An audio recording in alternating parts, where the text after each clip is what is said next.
అదే RTV app వార్తల్ని క్షణాల్లో చదివే అవకాశం ఉంటుంది. ఒక న్యూస్ పేపర్, ఒక టెలివిజన్ ఛానల్ మీ చేతుల్లో ఎప్పుడూ ఉంటాయి. భారతదేశంలో జరిగే ప్రతి పండుగకు ఒక ప్రాశస్త్యం ఉంటుంది. ప్రకృతితో మమేకమయ్యేటువంటి పండుగలే భారతదేశంలో జరుపుకుంటాయి. 3 కాలాలు అంటే 4 నెలలు వర్షాకాలము, 4 నెలలు ఎండాకాలము, 4 నెలలు శీతాకాలము. ప్రతి సీజన్లో ఒక పండుగలు జరుపుకునేటువంటి సాంప్రదాయం కేవలం ప్రపంచంలో ఎక్కడైనా ఉందంటే అది భారతదేశంలోనే ఉంటుంది. ఎన్ని కులాలు ఉన్నప్పటికీ కూడా ఒక్కొక్క కులానికి ఒక్కొక్క ప్రత్యేకత ఉంటుంది. ఇక్కడ ముఖ్యంగా ఇక్కడ బంజారాలు కూడా జరుపుకునేటువంటి పండుగలు కూడా మొన్ననే ఇక్కడ శీతల పండుగ, దాన్ని దాటుడు పండుగ కూడా అంటారు. దాన్ని కూడా ప్రతి సాంప్రదాయబద్ధంగా జరుపుకుంటున్నటువంటి బంజారా యువకులు, యువతులు, అలాగే బంజారా జాతి మొత్తం ఒక సాంప్రదాయబద్ధంగా జరుపుకుంటుంది.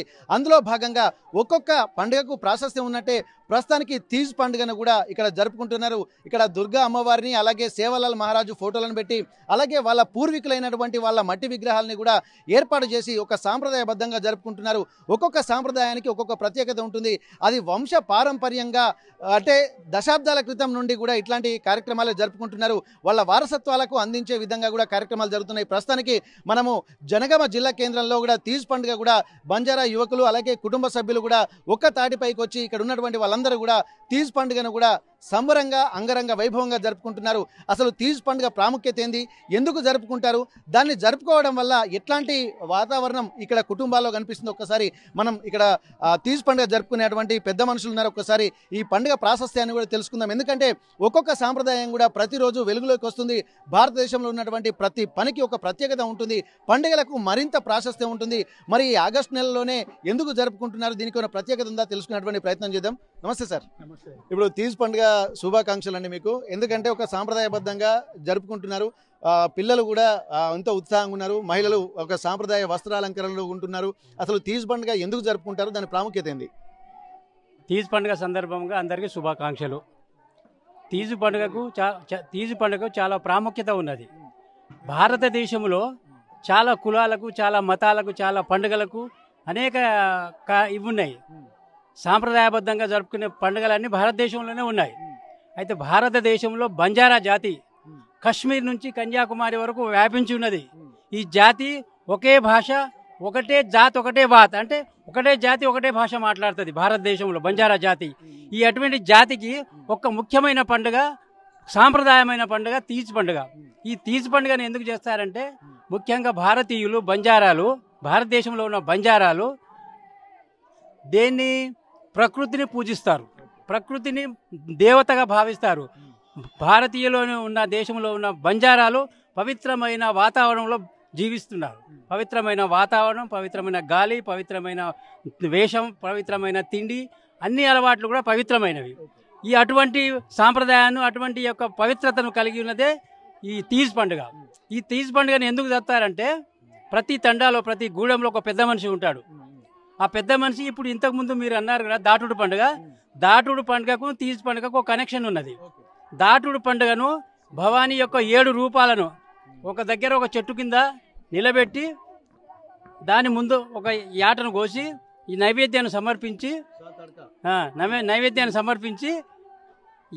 ఎడ్లను, పశువులను, మేకలను అన్నింటినీ దాటిస్తారు. ఆ రోజు పెళ్లి కాని అమ్మాయిలు పెద్ద మనిషి దగ్గర పైసలు తీసుకొని, గోధుమలు తీసుకొని ఆ గోధుమలను నానబెట్టి తెల్లారి ఆ గోధుమను బుట్టలలో, ఏం కలవదు దాంట్లో, బుట్టలలో మట్టి ఎరువు కలిపి పెళ్లి కాని అమ్మాయిలు కలిపి తెల్లారి ఆ బుట్టలలో జల్లుతారు. దానికి ఒక పందిరి వేస్తారు. పందిరి వేసి 3 పూటలు పెళ్లి కాని అమ్మాయిలు మంచి పద్ధతిలో మంచిగా తీసి నీళ్లు పోసి 9 రోజులు ఈ పండుగను జరుపుకుంటాము. ఓకే, అంటే ఇప్పుడు పిల్లలకు కూడా ప్రకృతిని పూజించేటువంటి, అంటే ప్రకృతిని కాపాడుకోవాలి, ఇప్పుడు నారును అలకడము, మళ్ళీ చెట్లను పెంచడము, ఇదంతా ఒక సాంప్రదాయంలోనే భాగంగా వస్తుంది. కాబట్టి వీళ్ళకు కూడా ఏంటంటే ఇప్పుడు వాళ్ళ కుటుంబాన్ని డెవలప్ చేయాలన్నా కానీ ప్రకృతితో ఉన్నటువంటి ముడిపడినటువంటి అంశాలు తెరపైకి వస్తున్నాయి. ఓకే, ఇక్కడ మరికొంతమందితో మనం మాట్లాడదాము. ఇక్కడ సోమనాయక్ గారు చెప్పండి సార్, ఇప్పటి వరకు పండుగలు ఏంటంటే గ్రామాలలోనే జరుపుకునేది. క్రమక్రమంగా ఏంటంటే పట్టణాల్లో కూడా ఇక్కడ వస్తున్నటువంటి సందర్భం ఉద్యోగరీత్యా బిజీగా అవుతున్నారు. ఆ బిజీ అవుతున్నటువంటి నేపథ్యంలో కూడా పిల్లలకు సాంప్రదాయాలు ఎక్కడ మిస్ కాకుండా కానీ పట్టణాలలోనే ఇక్కడ జరుపుకుంటున్నారు. చాలా సంతోషంగా ఉంటుంది. ఇప్పుడు ఈ వాతావరణమే ఒక వాడకట్టు మీ వాడగా ఉన్నటువంటి వాళ్ళందరిలో సమైక్యతను పెంచుతుంది. ఒక మినీ తండాలుగా మనకు ఇక్కడ కనిపిస్తుంది. ఇక్కడ ఊళ్ళకు పోలేనటువంటి వాళ్ళు ఇట్లా జరుపుకుంటున్నారు. ఎట్లా అనిపిస్తుంది సార్ ఈ వాతావరణం? ఈ వాతావరణం చాలా ఆహ్లాదకరంగా ఉంది. ఇది ముఖ్యంగా ఏంటంటే ఈ పండుగ చెప్పుకోవడానికి కారణము ఫస్ట్ ఏంటంటే దాటుడు పండుగ. అంటే మనం దాటుడు అంటాం, మా దాంట్లో శీతల అంటాం. శీతల పండుగ ఏమంటే పశువుల సంపాదనకి వాళ్ళకి ఎటువంటి రోగాలు రాకుండా ఆ పద్ధతిలో వాటికి కాపాడుకుంటాం.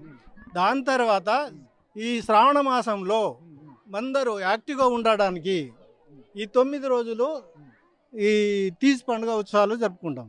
ఈ శ్రావణ మాసంలో అనేక రోగాలు అవి యాక్టివ్గా అంటే ఆరంభమవుతాయి. కాబట్టి మనం యాక్టివ్గా ఉండడానికి ఈ ఉత్సవాలు మేము ప్రారంభించుకుంటాం.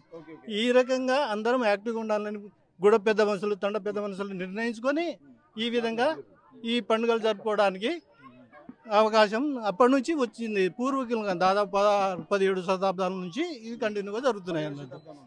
16-17 సంవత్సరాలు పూర్వీకులు జరుపుకునే వాళ్ళు ఈ పండుగ అయితే మేము కంటిన్యూ చేస్తున్నాం. నిజంగా వారసత్వాన్ని కొనసాగించడము, సంస్కృతి సాంప్రదాయాల్ని పరిరక్షించడము ఇవన్నీ జరగడం వల్ల ఏంటంటే ఒక సమైక్యత అనేది ఉంటుంది. ఎందుకంటే మూలాలు మర్చిపోకుండా ఉంటేనే రేపు భవిష్యత్తు కూడా ఒక జాతి అనేది కట్టుగా ఉండేటువంటి అవకాశం ఉంటుంది. కాబట్టి ముఖ్యంగా హిందూ సాంప్రదాయంలో ఇక్కడ ప్రకృతిని పూజించే పండుగలే ఎక్కువగా ఉంటాయి. బతుకమ్మ పండుగను కూడా అలాగే జరుపుకుంటూ ఉంటారు. బతుకమ్మ కంటే ముందుగా వచ్చేదే తీజ్ పండుగ, అంటే ప్రకృతిని పూజించేటువంటి పండుగగా దీన్ని అభివర్ణిస్తున్నారు. తీజ్ ఉత్సవాలు మా చిన్నప్పుడు తండాలలో మేము కలిసిమెలిసి చేసుకునే వాళ్ళము. కాలక్రమేణా చదువు కంప్లీట్ చేసుకొని ఉద్యోగరీత్యా మేము పట్టణాల్లో స్థిరపడినాము. మా యొక్క తండా సంస్కృతిని కొనసాగించాలనే ఉద్దేశంతో మేము పట్టణాల్లో కూడా మా పిల్లలకు వారసత్వంగా ఇటువంటి సంస్కృతిని అందించాలనే ఉద్దేశంతో మేము అంగరంగ వైభవంగా గమ్మత్తుగా ఈ తీజ్ ఉత్సవాన్ని నిర్వహించుకుంటున్నాము. ఈ తీజ్ ఉత్సవాల్లో 9 రోజులు మాకు కార్యక్రమాలు ఉంటాయి. 9 రోజులు 9 రకాల కార్యక్రమాలను కూడా నిర్వహించుకోవడం జరుగుతుంది. ఇవాళ గణగోర్ అని అంటారు. గణగోర్ కాబట్టి ఇక్కడ మా పూర్వీకులను 2-3 విగ్రహాలు ఏర్పాటు చేసి మెరామయాడి సేవాభాయ అని ఉంటారు. వాళ్ళందరినీ నైవేద్యం సమర్పించి ఆ తర్వాత ఆ తీయటి దాన్ని మేమందరం పంచుకొని అన్నదాన కార్యక్రమంలో పాల్గొంటున్నాము. సో ఇది రేపు నిమజ్జనం ఉంటుంది. రేపు నిమజ్జనం అన్నప్పుడు మెరామయాడికి మేము కొంత జంతు బలిని ఇస్తాము. జంతు బలిని ఇచ్చి సాయంత్రం మేము ఈ తీజును నిమగ్నం చేయడం జరుగుతుంది. ప్రకృతిని పూజించే జాతి తెగ ఏదైనా ఉన్నదంటే అది కేవలం లంబాడి బంజారా తెగ మాత్రమే. ఈరోజు ఎన్ని రకాల పంటలు పండించినా, ఎన్ని రకాల కొత్త గుడులు కావచ్చు, గోపురాలు కావచ్చు నిర్మించిన ఇదంతా పుట్టింది కేవలం ఒక బంజారా జాతి నుండే అని మా పూర్వీకుల నుండి మేము విశ్వసిస్తుంటాం. అదే పద్ధతిలో మా పూర్వీకులు ఏదైతే స్ఫూర్తినిచ్చారో మాకు ముఖ్యంగా ఈ పండుగలు శీతల పండుగ కావచ్చు, అంటే దాటుడు పండుగ, లేదంటే తీజ్ కావచ్చు, ఇట్లాంటి పండుగలు ఈ మొత్తం మా లంబాడీసు ట్రైబల్స్లు మేము జరుపుకున్న పండుగలు ఎవరు జరుపుకున్నటువంటి పరిస్థితి కూడా ఉంటుంది. మేము ఎక్కువగా ఏం జరుపుకున్నా కానీ ప్రకృతిని ఆరాధించి ప్రకృతిలోనే మా బ్రతికే అటువంటి జాతిగానే మేము ఉన్నటువంటి పరిస్థితి ఉన్నది. అందుకోసం తీజ్ పండుగ ప్రత్యేకత మా పెద్దలు మా పూర్వీకులు చాలామంది మాకు చెప్పినట్టుగా మేము దాన్ని మా పిల్లలకు భవిష్యత్తు తరాలకు అందించి మా జాతిని, మా సంస్కృతిని, మా సాంప్రదాయాలను నిలబెట్టుకోవడం కోసం, మా భవిష్యత్తు తరాలకు అందించడం కోసం ఈ పండుగలను నిర్వహిస్తున్నాం. తెలుగులో న్యూస్ కి ఫాస్టెస్ట్ యాప్ ఇప్పుడు టోటల్లీ న్యూ అవతార్లో జస్ట్ 5 సెకండ్స్ లో కంప్లీట్ న్యూస్, సోషల్ మీడియాల ట్రెండ్స్ కి one stop solution, live TV app, voice search option తో ఇప్పుడే డౌన్లోడ్ చేయండి లేదా అప్డేట్ అయిపోండి. యాప్ లింక్ డిస్క్రిప్షన్ లో ఉంది.